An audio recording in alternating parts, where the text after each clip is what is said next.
Tom. Welcome to a brand new week. It's actually Thursday right now. Late night on Thursday. Past couple days I didn't really do terribly much. Mostly just like the usual, editing, recording, and all that jazz. Pardon me. Today, or rather yesterday, I did a 50-turn Mario Party game on stream, and I also made it into a drinking game. I mean, I did have like a cutoff point for myself as well, but it got pretty nuts. I did end up winning though, which is good. And the AI, even though they were on hard, made some really weird, illogical choices. At least from my point of view. Good lord, why I've got like the burps going badly here. I spilled my drink a couple times, like just on the floor. I cleaned it up, and anything that was like left over, I cleaned up more today. Oh, yesterday I also went back to the gym and started running on the treadmill. So that was good. I really had to push myself to make it to 3 miles, but you know, lo and behold, I did it. Hopefully, I can acclimate a little bit better to that in the future. I could just like run normally. Hopefully, like that was like the time where it's like, you know, yeah, your body can do this, or maybe like my lungs can finally clear out of all the stuff that they got in them, so I can actually run like that a little bit more. Anyway, today, you know, because of last night's drinking excursion, I wasn't feeling so great this morning. Didn't have a headache at the very least, but I was just tired all day from the hangover. It didn't really do much. Mostly just like sat on the computer and watched videos. However, I figured I've noticed that more and more often I've been spending a lot more time in my office, and I don't want to do that. So today, I came downstairs where the SNES is, or where the CRT I bought is, and I started playing Earthbound. And it's like, why not? I just need an excuse to like play something, you know? I had ordered pizza as well. There is a slight problem with the CRT though. And it might have had to do with when we were transporting it and it like fell over.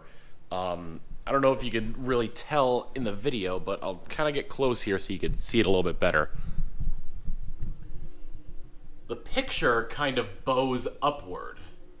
You can kind of see there's like more space over here between the text box and the top of the screen versus in the center. And it's like, it's noticeable, but it's not terrible.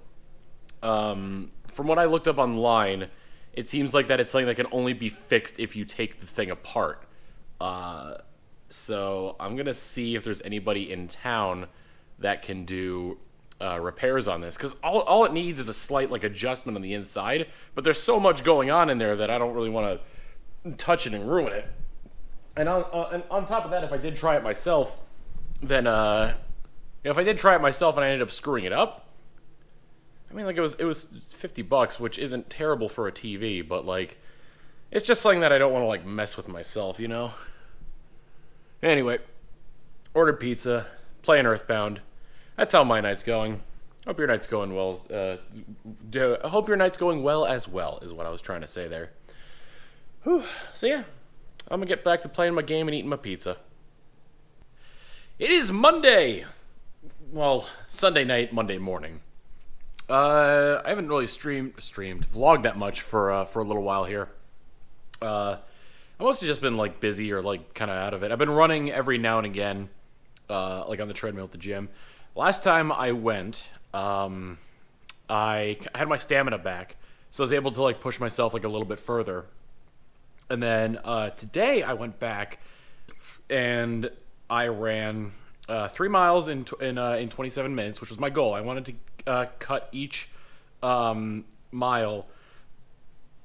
I kind of take it as like the like leisurely pace kind of deal is a 10-minute mile. At least in distance running, anyway. So then I wanted to cut that down to 9 minutes per mile. So I did. I got to 27 minutes.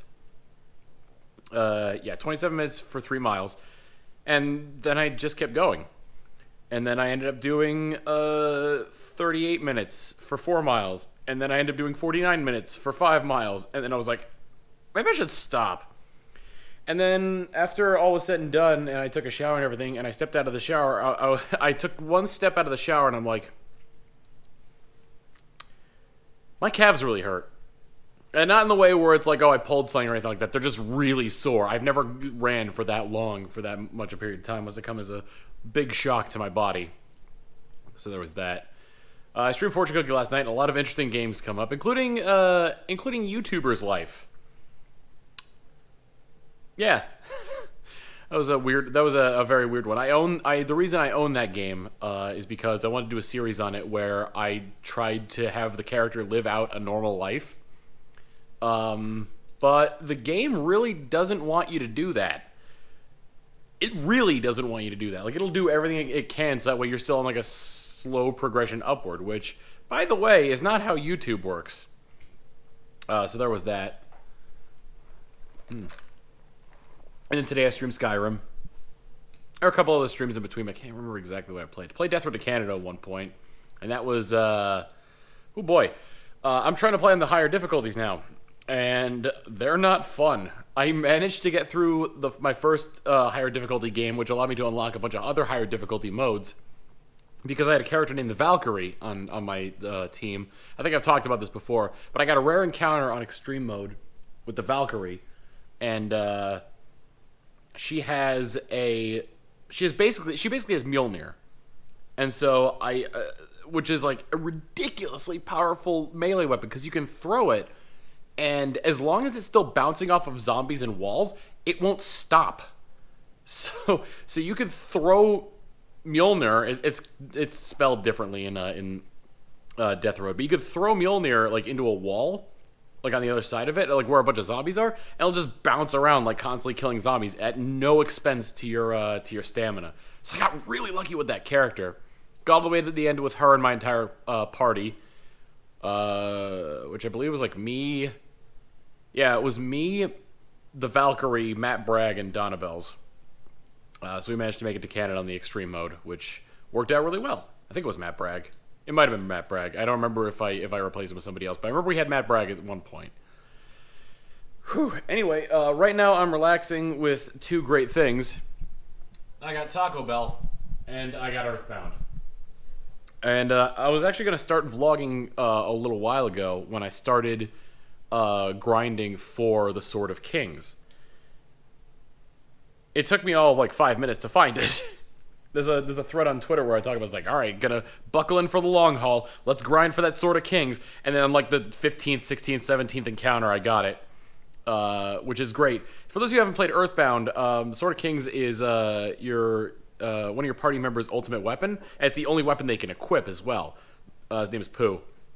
And it's a 1 in 128 drop chance on a specific enemy in a specific area. And if you clear that area without getting the weapon, you lose your chance of getting it altogether. So, yeah, that's a pretty interesting one there. But I managed to get it. It was grand. It was great. It was awesome. I now have it, and I'm continuing on with the story, which is probably going to be how it's going to go from here on out. I've been loving playing Earthbound, especially on like the Super Nintendo on a CRT, because like, you know, it may not seem it like looking at it initially, but and it's kind of hard to tell through this, but it looks really nice on here. It's like it's just got, well, also I'm playing it through an RF modulator, which kind of lowers the picture quality a little bit because it's prone to the picture's prone to changing based on like vibrations. So like you'll see some like static here and there just from like the air conditioner kicking on or the dryer running. But it's just like really it's a very nostalgic feeling just playing an old game on this old CRT. I managed to fix the picture issue a little bit. It's not nearly as bad as it was. However, it doesn't have any sort of like adjustments for that bowing issue I have. And I overscanned it a little bit so you don't see a lot of like the edges, because those edges were like really bothering me. I don't see any of them right now. I think I see them, and then like I'll take a closer look, and then it's like it's not actually there. Yeah. So yeah, that's been good. I've gotta figure out how to pack this thing upstairs still. I think Z's gonna help me get it up there. We're probably gonna have one other person help us because this is a really heavy TV. Anyway, I'm gonna go ahead and continue playing my Earthbound, eating my Taco Bell, and then I'll probably go to bed and continue on with my life in the next day. Significantly later, still Monday. but I am going to refer to the last clip as last night. So after I finished the vlog, I played a little bit more Earthbound. Got around to the Lost Underworld area. So that was pretty good. I think I might have already been in there from the last clip, but I don't quite remember. Anyway, went to bed, woke up fairly late, and recorded a bunch of Fire Emblem Three Houses. And the biggest issue with that I have is that it takes a long time to record each episode. So like Mondays are basically just like full of recording Fire Emblem, and I'm probably gonna keep the same schedule with other games where I'll because the 3-day upload cycle for single player stuff, and I also want to get back into doing multiplayer stuff as well. But that's beside the point. When I was doing Wind Waker, which will be back after Fire Emblem is done, for those of you asking, I have to mention this like every time and everywhere because I still see questions about it. But with Wind Waker, I was doing like half-hour episodes, so like 2 hours max, and the week's episodes were done. With Fire Emblem, each episode can range from 40 minutes to an hour and a half, and in terms of what I'm doing them until I complete the chapter. So in terms of, say, like, let's look at chapter 9, for instance. I did 4 paralogs during that, so that ended up taking, or I did 3 paralogs and 1 other mission, so that ended up taking up 4 full episodes. That took a while. So it just like, it takes so long and just like expends all my energy doing that. But, you know, once I'm done with Fire Emblem, I won't have to worry about it anymore.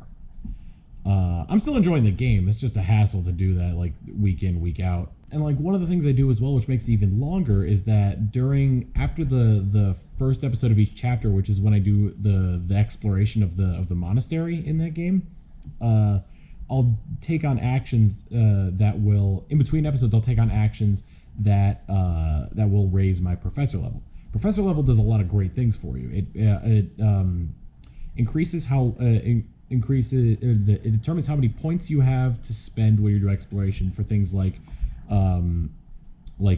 mentor training or like cooking or like a bunch of other things like that.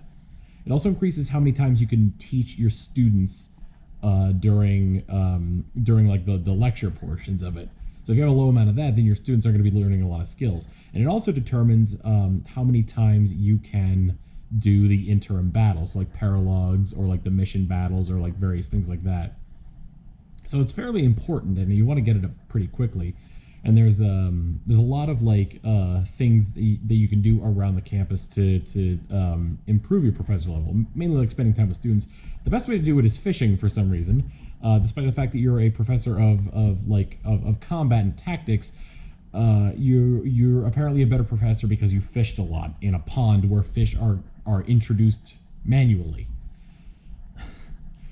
And there's also like a bunch of better ways to get it through fishing as well. Like there's certain times where you catch like 2 to 4 fish at a time, and that raises your professor level by a bunch. So it's a good idea to stockpile bait for that. But getting ahead of myself here, Fire Emblem takes a long time to record. Like usually like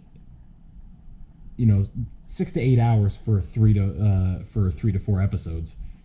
And it's worth it. I think I'm doing a pretty good job at it, and people seem to be enjoying it. And I'm also like trying to find like ways to kind of like I guess shorten the episodes a little bit by like cutting out things that don't really need to be shown. So like I've shown instructing my students so many times, I don't feel like I need to show that anymore. I could just kind of have that be settled as sort of like a thing, and just kind of like say afterwards if they gained a level in it and what skills they learned from it. But yeah. Anyway, once I was finished recording that, it was probably around like 8 p.m. or so. Came down here and started playing more. Well, I brought the cartridge back upstairs, but started playing more Earthbound. And the reason I brought the cartridge back upstairs was because I beat the game. Like I said earlier, I was in the Lost Underworld when I ended off last time. And that's probably like the 3rd or 4th last area of the game. So I kept playing through, and it was around like, it's like 1 a.m. right now. It's probably around like midnight when I ended up beating the game. Finishing off Gygas. And saving the world from his evil. But yeah, it kind of makes me want to go ahead and play the other games in the Mother series. I've heard mixed things about Earthbound Beginnings, mainly negative because the English translation, because of the limitations of the NES, which they probably could have fixed, considering they released it at a time when technology is much more advanced. Because of the limitations of the NES, they had to cut out a lot of the dialogue, I guess, that gave the game its charm. And on top of that, it's an NES era RPG, so it's very grindy and like not terribly fun to play. And of course, Mother 3 isn't available in the United States yet. There's a fan translation, but it is and people kind of feel like that it would suffer from the same problem if it was ever released in the United States that Earthbound Beginnings had, where I guess like the charm, wit, and humor of Mother 3 would be taken away from that. But apparently, according to everybody I've talked to who's played the fan translation, they did an excellent job at keeping that same like feeling and wit that the Japanese version had. And so that's something I'm definitely gonna have to look into. But anyway, I think that's gonna be it for this week. Next week, my computer's been acting a little bit funny, and I've been meaning to actually kind of. There's been some weird like glitches happening when I've been recording, even with the new capture card. I think it has to do with like the kind of age of my computer parts. To rectify that temporarily, I'm gonna try to do a fresh install of Windows and like completely wipe my hard drives, because like glitches like that could sometimes be affected by read-write speed, and sometimes when your hard drives get like to the point where even like optimizing and defragmenting doesn't really do anything, you kind of have to be like, all right, wipe the whole thing and let's try this again. So I'm giving that a shot. And I also head over to Rooster Teeth because I pitched to them recording some Smash Bros. Stuff with the custom stages I made. So that should be exciting. I'm really looking forward to that because I think it's... I don't know if it'll be a good fit with their audience, but I know that if the right people are playing, I know they'll enjoy it. So, there's that. Anywho, hope you had a good week. I'll see you all next week. Later!